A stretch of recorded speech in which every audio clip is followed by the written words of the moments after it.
Good morning. So a lot of people have asked how I do a full bleed and not have the crease. Now, mind you, I use Amy's. I only use Amy's. Why? Because she has the fur on the inside, super high quality. They're the only ones I use. So I'm going to show you how you could do it with your heat press to get those creases out the best you possibly can. Or what you could do is I've also used this as in my little tiny iron. You can do this as well.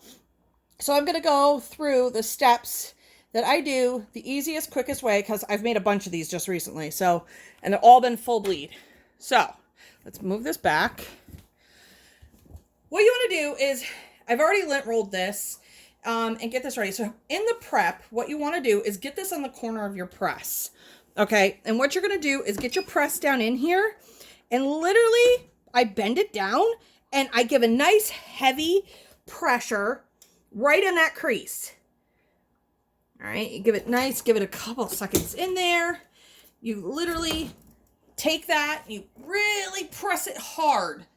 I literally sit here and hold it because it's so tight, okay? Don't worry about that crease. Don't worry about that little mark. That's not even gonna matter. You wanna make sure that that's flat. Then what I do is, now I'll go through and adjust my pressure so that I'll be able to close my press. Not quite yet. Now, as I'm pressing it, this is getting flatter and flatter. All right. I do heavy pressure on this when I'm doing my pre-press. And get a nice, see, that was really, really heavy. Now this spot right here is completely almost flat. All right. So you want it to be nice and flat. Give it a little less pressure on that spot. Now we're going to press it. So I tape mine. You could do your easy, your pro spray, right? So let's get it all lined up. We'll get it lined up. We'll get it taped. We'll get butcher paper down. All right. So I do a full bleed. I love doing full bleed on these. I think they're gorgeous.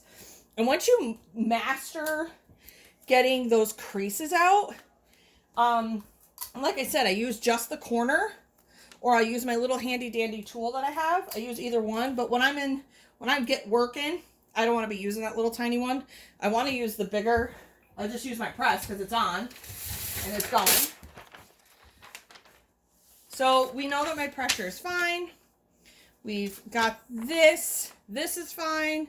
I'm running it at 385 for 65, and I mean heavy pressure.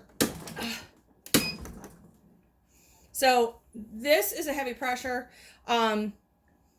Just because they're so thick and I really want them to smush and stay flat. So we'll get this. Oh, I could have put my paper on top. I'm sorry. I did forget to put my butcher paper on the top, but I'm not about to open this up because I don't want it to shadow. You're supposed to put your butcher paper on top, so don't yell at me and argue with me about it. You'll see that later.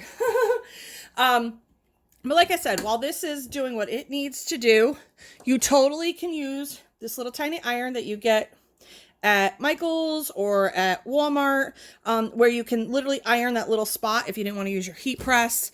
That's great too if you're on the road and you need to press something.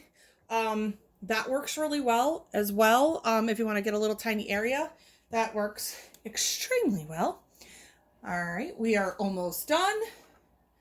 We're gonna pop it.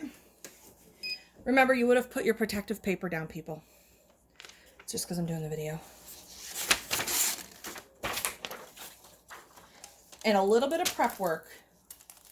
Like I said, you could have used your pro spray by all means. Okay. And you will see I don't have any crease. Why? Because I did my due diligence and I literally pressed that flat first with the corner of my press. I mean, how stunning is that place or that pot holder? Holy Moses, Batman. All right. And because I squished the living heck out of it, it goes almost right around the corner. It hugs because I do squish it so much. But I mean, the colors are amazing. So that's how you do these. They're super easy. Don't be afraid of them. All right. Bye.